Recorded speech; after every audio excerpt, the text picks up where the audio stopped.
Bendición a todos mis hermanos, que Dios les bendiga. Gracias una vez más por estar pendiente de estos estudios bíblicos cuyo propósito es el ampliar el conocimiento de las Sagradas Escrituras. Y el deber de cada uno de nosotros es escudriñar para ver si lo que estamos afirmando va al margen de la sagrada palabra de Dios. El tema para tratar en este día es el don de lenguas. Se le conoce al don de lenguas como la facultad milagrosa concedida por el Espíritu Santo a una persona para que ésta pueda hablar en varios idiomas sin la necesidad de haberlo estudiado. Sabemos que esta práctica ocurrió con los apóstoles, con Cornelio y con otros más en el libro de Hechos, y también en algunos casos como lo es Primera de Corintios, pero pronto después no se practicó, ni hay un registro ni evidencia, ni siquiera en los libros de los reformadores como Martín Lutero ni Juan Calvino, sobre la práctica de hablar en lengua, ni siquiera en ellos, que gran parte de las iglesias de esta época basan su teología en los escritos de ellos, pero ni ellos hablaron del don de lengua. 2000 años después, en los servicios de adoración, en esta época, hablando específicamente, la mayoría de los grupos religiosos involucra la presencia de una lengua extraña cuando la persona es bautizada, supuestamente con el Espíritu Santo. Para examinar la práctica, primero debemos recurrir obviamente al Nuevo Testamento. Pero antes de ir al Nuevo Testamento, vamos a conocer un poco de historia, cómo inicia este movimiento. Como ya mencionamos anteriormente, no hay registro en los años 1500 ni antes de que las iglesias, cualquiera que fuese, practicase esta práctica. Pero en 1960, fue cuando las iglesias empezaron a abrazar el liberalismo teológico en los Estados Unidos, y es donde inicia el movimiento de renovación carismática, y precisamente con la Iglesia Episcopal de California. Había un pastor de nombre Dennis Bennett en 1957. Él manifestó haber recibido el bautismo con el Espíritu Santo con un grupo de personas, y como resultado ellos pudieron hablar diferentes idiomas sin haberlo estudiado. Por haber iniciado esto, la Iglesia Episcopal le despidió, y así él se retiró y fue a un lugar diferente y empezó a trabajar con una iglesia pequeña que pronto creció. Por lo que se dice, la iglesia creció porque él predicó sobre el bautismo con el Espíritu Santo y como una señal el hablar en lengua. Y es con Dennis Bennett que inicia la llamada renovación carismática, y esta fuente usted la puede encontrar en el editorial Clive, buscándolo como Dennis Bennett biografía. Antes de 1960, en 1901, hay un maestro metodista también llamado Charles Fox Parham. Se escribe Charles Fox Parham, y él es del movimiento Santidad. Él tenía un grupo de estudiantes bíblicos, y también con él inicia el conocido movimiento pentecostal moderno. Él dijo que una de sus estudiantes, llamada Agnes Osman, habló 20 idiomas por el Espíritu Santo por 3 días. Pero cuando se le preguntó a Agnes Osman sobre cómo fue que aconteció esto, los datos que ella dio tenían ciertas diferencias con las declaraciones de su maestro. Por ejemplo, él dijo que ella no había hablado inglés por 3 días consecutivos, pero cuando ella habló, dijo que sí, habló en inglés. Otra cosa que dijo él fue que esto ocurrió en la víspera de Año Nuevo. Sin embargo, ella dijo que fue después del Año Nuevo. Y por último, y no menos importante, es que él dijo que él fue quien dirigió el estudio bíblico cuando esto aconteció, y ella dice que ella no participó de sus estudios bíblicos antes de que esto aconteciese. Dada esa situación, y poniendo en tela de juicio lo acontecido con el movimiento de renovación pentecostal moderno, Charles Parham de igual forma insistió en enviar misioneros al exterior, sin la necesidad de haber estudiado los idiomas. Y es cuando Robert Anderson, en su libro Visión de los Desheredados, en la página 90 al 91, dice que se investigó a 18 misioneros que fueron a Japón, China y la India, intentando hablar en lenguas. Y cuenta la investigación que ellos mismos reconocieron que la misión fue un fracaso, porque no pudieron comunicarse con los nativos. Estos datos son los inicios de este movimiento de renovación de la teología liberal. Esta información usted la puede encontrar en diferentes portales, en los libros, y está disponible a cualquiera persona que desea investigar. Pero estos datos, muchas de las personas que practican o creen en el don de lenguas hoy, lo desconocen. Iniciemos a revisar los textos. ¿Qué nos dice las Escrituras?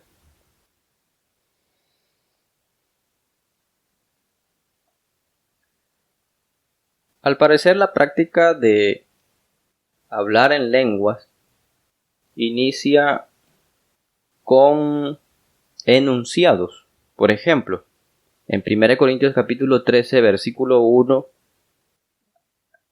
dice el apóstol Pablo, dice, si yo hablase lenguas humanas y angélicas, donde se afirma la existencia de una lengua no de este mundo diferente a lenguas reales. Al menos eso es lo que dicen ellos. Sin embargo, cuando uno lee el capítulo 13 de 1 Corintios, es un caso hipotético, porque Pablo dice primero, dice, si yo hablase. Entonces, no es que Pablo está diciendo que existe una lengua no de este mundo, sino que su énfasis en este capítulo 13 es la superioridad del amor y no de la lengua. Y aunque Pablo dijera que también quisiera que todos vosotros hablareis en lenguas, en 1 Corintios capítulo 14, versículo 5, él también reafirma el don de profecía, que es de mayor provecho que las lenguas en el mismo texto. Así que cuando alguien dice que Pablo deseaba o desea que todos habláramos o hablemos en lengua, también debemos reconocer por honestidad que el don de profecía es superior. Y ese deseo de Pablo realmente tampoco comunica mucho, porque en 1 Corintios capítulo 7, versículo 7, él también dice, quisieran que fueran como yo, hablando de su llamado de soltería. Entonces, como vemos, la práctica empieza ubicándose en expresiones fuera de su contexto. Y por lo visto, la práctica se justifica en enunciados hipotéticos. La única descripción del don de lenguas que es más explícita ocurre en el libro de Hechos capítulo 2. Cuando uno ve honestamente el libro de Hechos en el capítulo 2, nosotros observamos que los apóstoles están en el día de Pentecostés, como dice el versículo 1, y estaban todos juntos. Y dice el versículo 3 que de repente aparecieron lenguas repartidas como de fuego asentándose sobre cada uno de ellos. Vea en el versículo 4 que dice que ellos fueron llenos del Espíritu Santo y comenzaron a hablar en lenguas, según el Espíritu les daba que hablasen. Vea que en el versículo 4 aparece la palabra lenguas. Y esta es la palabra glosa, que quiere decir idioma humano. Y desde el versículo 6 al versículo 7 menciona también, dice, su propia lengua. Y los varones que escuchan el discurso de parte de los apóstoles, vea cómo dice, mirad, ¿no son galileos todos estos que hablan? Entonces, del 6 al 7 aparece la palabra dialecto.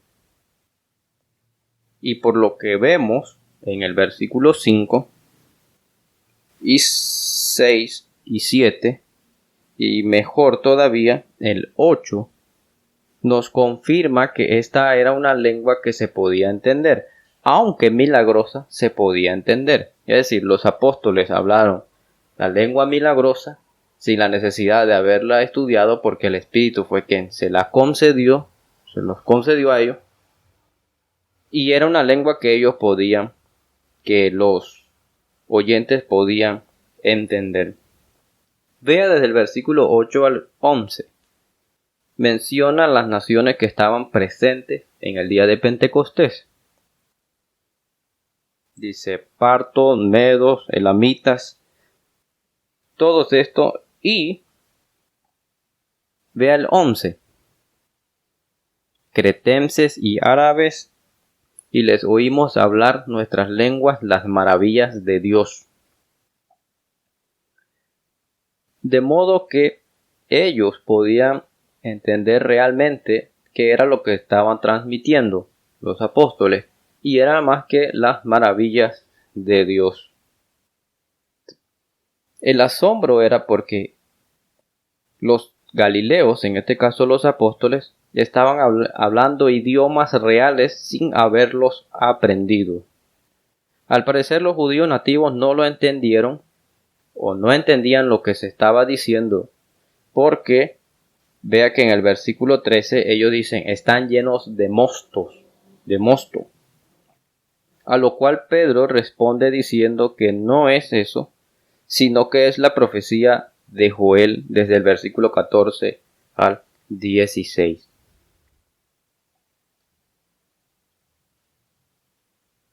De modo que si alguien quiere justificar la práctica de hablar en lengua de forma milagrosa hoy día, debe pegarse a lo que dice Hechos capítulo 2.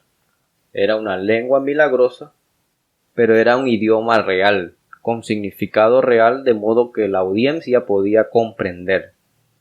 Así que puede que las personas recurran entonces a abandonar Hechos capítulo 2 y en ese caso utilizar Hechos capítulo 10 versículo 46 y Hechos capítulo 19 versículo 6.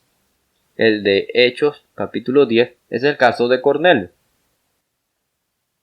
Vea acá que aunque las personas traten también de justificar la práctica de la lengua milagrosa en Hechos capítulo 10, hoy día usted podrá mostrarle que Lucas también utiliza los mismos términos que utilizó en el capítulo 2, que era glosa, era un idioma humano con significado. Y si alguien dice que lo que Cornelio y los que con él estaban habló una lengua que no tenía significado porque era una lengua dada por el Espíritu Santo, contradice realmente lo que dice Pedro en el informe que él presenta en el capítulo 11 al versículo 15 al 18, cuando él dijo, aconteció lo mismo que a nosotros. De modo que Pedro allí es un oyente y reconoce que Cornelio y los suyos estaban hablando lenguas milagrosas, pero con significado. Entonces, por los datos que Hechos proporciona de la mano de Lucas, la lengua milagrosa del Nuevo Testamento tenía significado. Ahora, esto puede que las personas vayan entonces a 1 Corintios capítulo 12 al 14, tratando de decir que las lenguas de 1 Corintios capítulo 12 es diferente a las del libro de Hechos. Para eso vamos a 1 Corintios.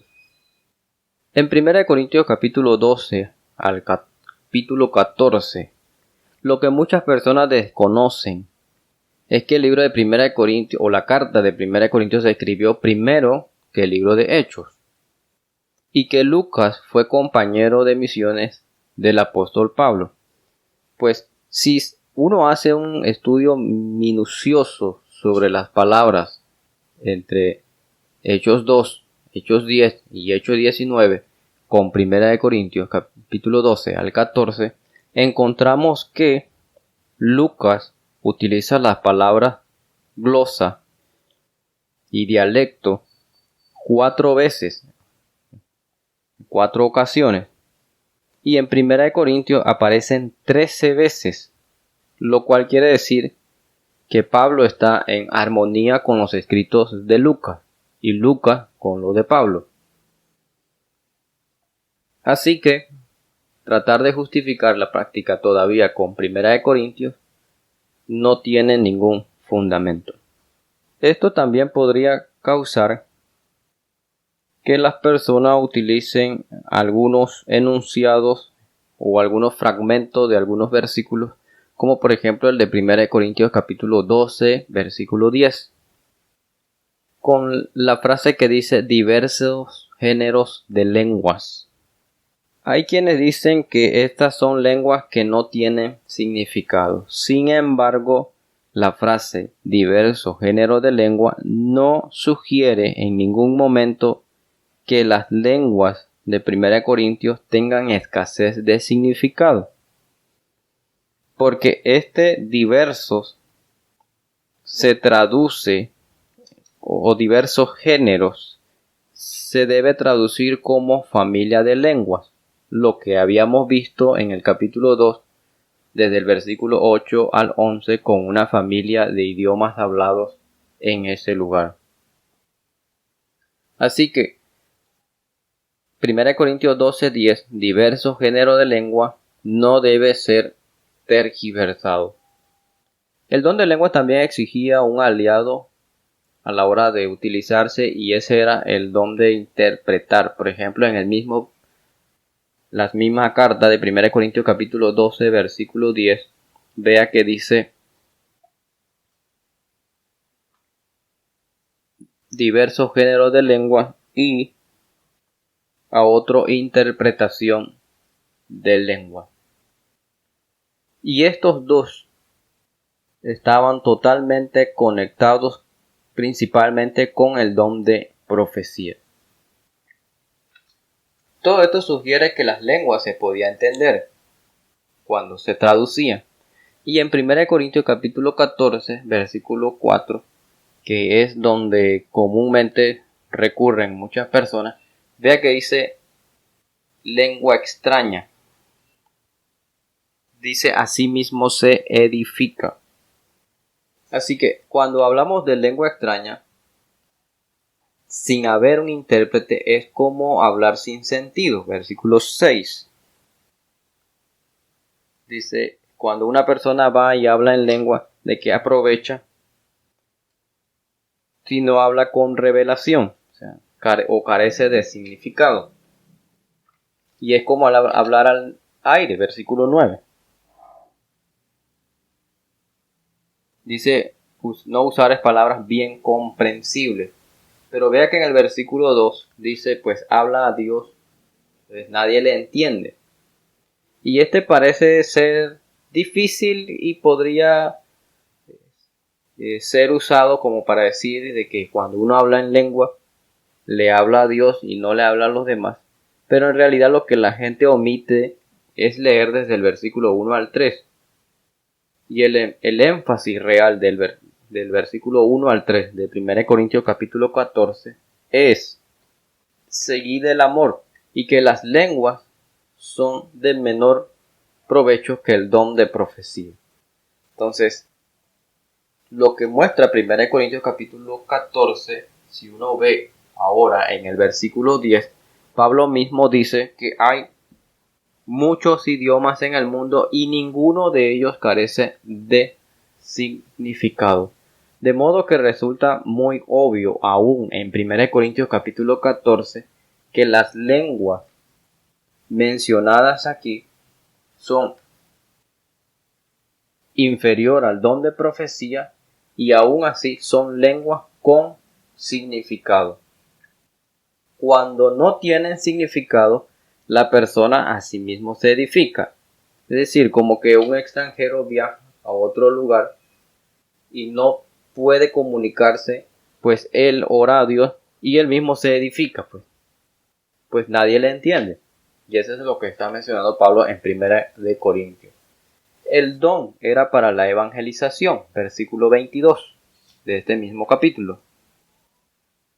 Dice así: las lenguas son por señal no a los creyentes, sino a los incrédulos. Y este don requiere la presencia del intérprete. Y si no había un intérprete, debería callar. Versículo 28. Y si no hay intérprete, calla en la iglesia. Y si había intérprete y se podía hablar en lengua, debía ser por turno. Versículo 27. Hable por lengua, por 2 o más 3, y por turno, y uno interprete. Por lo que ahora vemos en 1 Corintios capítulo 14, para resumir, el don de lengua eran lenguas otorgadas de forma milagrosa que la persona podía hablar en otro idioma sin la necesidad de haberlo estudiado. Se podía entender y cuyo propósito era principalmente para la evangelización. En caso de no poder entenderse o no tener intérprete o el don de interpretar, era para la edificación propia. Y al parecer las lenguas modernas contradicen todo lo que dice el Nuevo Testamento. Por ejemplo, son lenguas que carecen de significado, no se habla por turno, ni mucho menos se respeta 1 Corintios capítulo 14, versículo 40. Pero hágase todo decentemente y con orden. Si no son lenguas las que se hablan hoy día, ¿qué son? Son glosolalia y se convierten en galimatias, que es una confusión de ideas y lenguaje complicado y con carencia de significado. El problema de este don de lengua moderno es que es totalmente un desorden que no cumple con un estándar bíblico y acude más a la experiencia personal que a la razón bíblica. Entonces, para concluir, entendamos que el don de lengua hoy día ya no está vigente. De forma ordinaria sí puede ocurrir que es la persona que estudia el idioma para poder comunicarse o evangelizar en otros países, pero de forma milagrosa no ocurre. Las lenguas modernas son totalmente una distorsión a la palabra de Dios en el Nuevo Testamento, y es una doctrina que lastimosamente ha entrado y ha causado mucho daño en el ámbito religioso.